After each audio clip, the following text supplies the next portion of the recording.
Because the question is how we determine bone density in its steps, right? The CMI. It's really difficult for the initial drill. I always use the initial drill, which is a straight drill, because it cut only the end of the drill, right? So I feel the bone density when drill, and cut the end of the drill. So I know the bone density in its steps. But maybe we need more convenient tool to assess the bone density. So I'll show a device I've been developed today. So I just show, okay, just show it. I have a video here. So when you have a D1 bone here and a D44, so we call D144. Here D122. Here's D144. So I'll show you how we can determine the bone density. Here it shows the bone density there when you drill. D4, D3, D2, D1, D2, D1.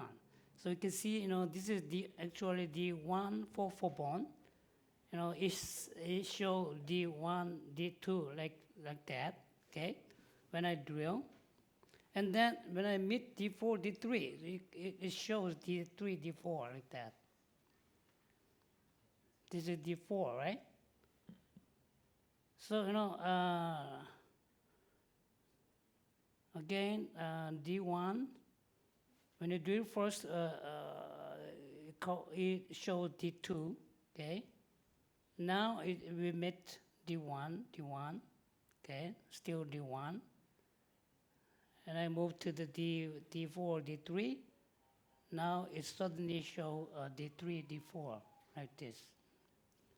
So it depends on, it depends on our feeling, finger feeling. So just machine can show. How do you feel it? So basically, you're telling that there is a device to determine, put it into numeric way of telling D1, D2, D3, D4.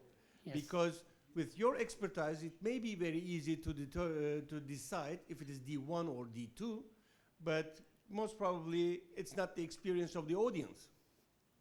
So now I understand that there is a device. I don't know if it is available, but at least there is a device. It's not available yet here.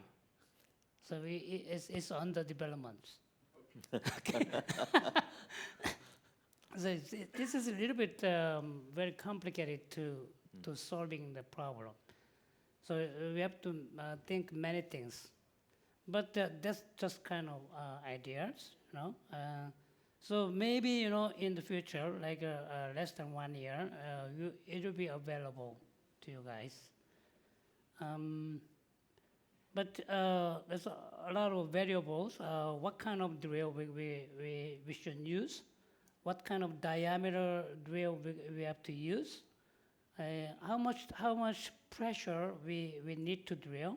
Okay, so that kind of things we have to think about.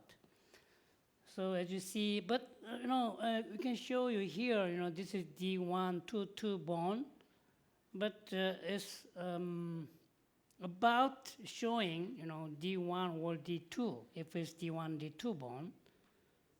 As you see here, D2, D3, D2, D3. So it's between D3, D2 or between D1, D2. Okay, so we get some idea, what is the bone density is. So maybe it's a D1, between D1, D2 or D2, D3.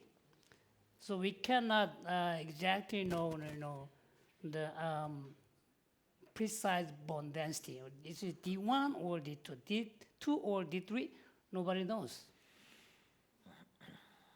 But just, we get some idea, this is hardest bone or just medium, D2, D3, or D3, D4. Actually, this is D1, 4 bone, so we see D2, yeah, now we can see D3, D4, right? This is possibility of, having the kind of machine. Can I ask a further question, if I may? Yep. Is it possible to match them with the house field units? House field unit. Yep. Maybe it may be a good idea to try to match them with the house field units. Mhm. So if you don't have the device, you can still have a vague idea of how hard the bone is. Thank you. Yeah, of course, we're using house field unit, but not every time we took a CT, right? So when you have a CT, it's valuable, but if we don't have a CT scan, then, it's a different story. So, yeah, using many things, to determine the bone density in each steps. So once we determine bone density in each depth, now we figure out the drilling strategy, right? Sometimes, we need underside drilling, sometimes we do full side drilling only, or we need full side drilling and pre-tapping. So it's a little bit become complicated, right? To everybody, you guys. So first time, you have to decide, you're gonna do early loading or delayed loading, okay? So if I really want to do immediate or early loading, it has to be very precise for drilling protocol. Otherwise, we just do full side drilling and, we get less than 15 to 20 Newton centimeters, right? 15 to 20, this is enough for get concentration, right? When you submerge the implant, all implants will get concentrated. So we don't need more than 30 Newton centimeters for concentration for submerged. But for the early loading or immediate loading, it has to be very precise. That's the whole concept of anytime loading. Any questions about that?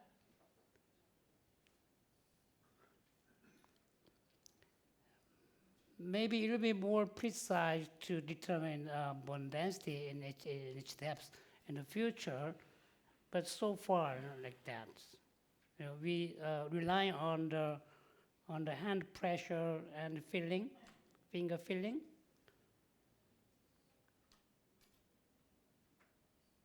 So, what kind of drill we're gonna use? Maybe, taper drill is not the ideal to determine the bone density in each depth. So it should be a straight drill or just a round drill, and don't touch on the trunk. It's only touch in the only apex. End cutting. Yeah, end cutting, yes.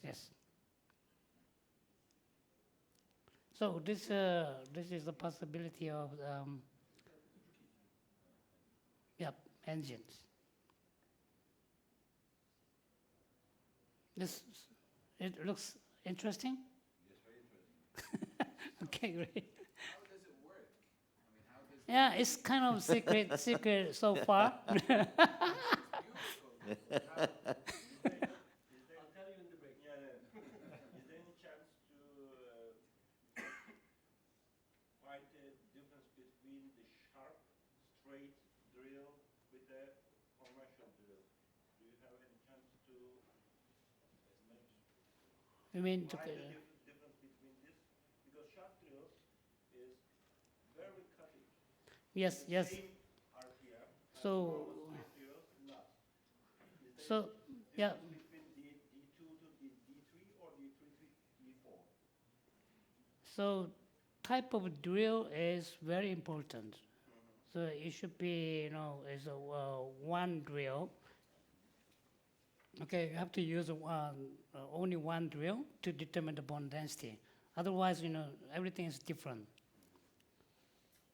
And Right. also RPM is very important. So, and RPM is very important, yeah. Maybe we recommend, less than 500 RPM. So 100 RPM is okay, but actually if somebody using 50 RPM, somebody use 100 RPM, but not higher than 1000 RPM. So we recommend less than 500. So this case I use 500 RPM, yes. In Turkey, we use 800 RPM in the mostly. Yeah. If it's too high, it's hard to fill the bone density. Yes. When I use a high-speed surgical bar, there's no feel there. Then the Yes, sensitivity is gone. just If the drill is sharp, the sensitivity is gone. Thank you very much. Yes. So we have to consider the sharpness of the drill too, right?